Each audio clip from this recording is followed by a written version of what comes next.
Silchar news 24 এর আরেকটি নতুন ভিডিওতে আপনাদেরকে স্বাগতম জানাই। আজকের এই ভিডিওতে বিশেষ কয়েকটি গুরুত্বপূর্ণ খবর নিয়ে আসলাম। আজকের প্রথম খবরটি হলো এনআরসির কারণে যে সকলের এখনো পর্যন্ত আধার কার্ড নেই তাদেরকে নিয়ে কেন্দ্রীয় সরকার থেকে এখনো পর্যন্ত কোনো সিদ্ধান্ত নেওয়া হয়েছে না, যার কারণে আধার কার্ড না থাকা সকলেরা সরকারি সুবিধা থেকে বঞ্চিত রয়েছেন। তবে এবার আধার কার্ড না থাকা সকলদের জন্য এসেছে একটি ভালো খবর। আধার কার্ড না থাকা সকলদের জন্য মুখ্যমন্ত্রী ডক্টর হেমন্ত বিশ্ব শর্মা কেন্দ্রীয় সরকারের সাথে আলোচনা করেছেন, যাতে আধার কার্ড না থাকা সকলদেরকে সরকারি সুবিধা প্রদান করার জন্য।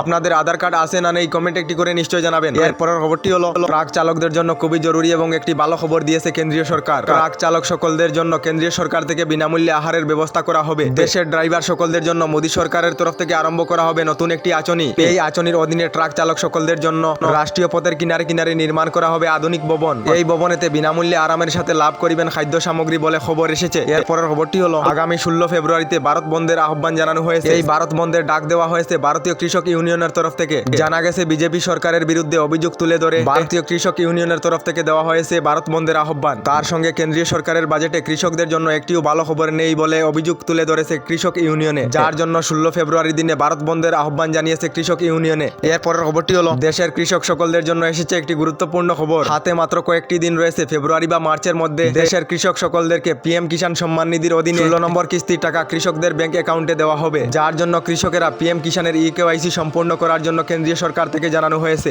আপনারা পিএম কিষাণের 15তম কিস্তি লাভ করেছেন না কমেন্ট একটি করে নিশ্চয় জানাবেন। এরপরের খবরটি হলো মেয়াদ শেষ হলো পঞ্চায়েত প্রতিনিধিদের। আগামীকাল পঞ্চায়েত প্রতিনিধিদের মেয়াদ শেষ হয়ে যাবে বলে খবর এসেছে। জানা গেছে পঞ্চায়েত, জেলা পরিষদ, এপি সহ মেম্বার প্রতিনিধিদের আগামীকাল মেয়াদ শেষ হবে। আগামী পঞ্চায়েত নির্বাচন না হওয়া পর্যন্ত জেলা শাসকের আয়ত্তে থাকিবে পঞ্চায়েত বলে জানানো হয়েছে।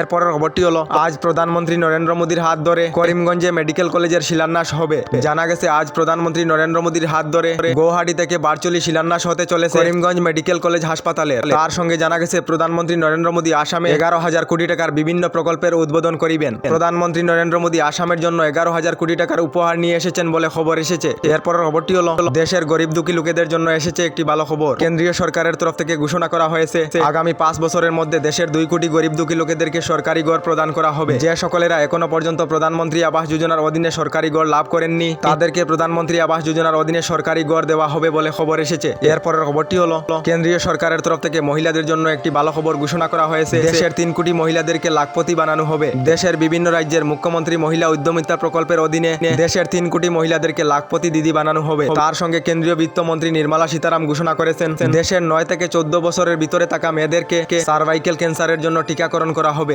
সার্ভাইকেল ক্যান্সার একটি ভয়ঙ্কর রোগ যা মেয়েদের প্রাইভেট এরিয়ায় হয়ে থাকে, যার জন্য সার্ভাইকেল ক্যান্সারের জন্য বিনামূল্যে ভ্যাকসিন প্রদান করা হবে বলে খবর এসেছে। আমাদের ডেইলি খবরগুলি ভালো লাগলে আমাদের ভিডিওতে লাইক দিয়ে চ্যানেলটিকে সাবস্ক্রাইব করে নেবেন।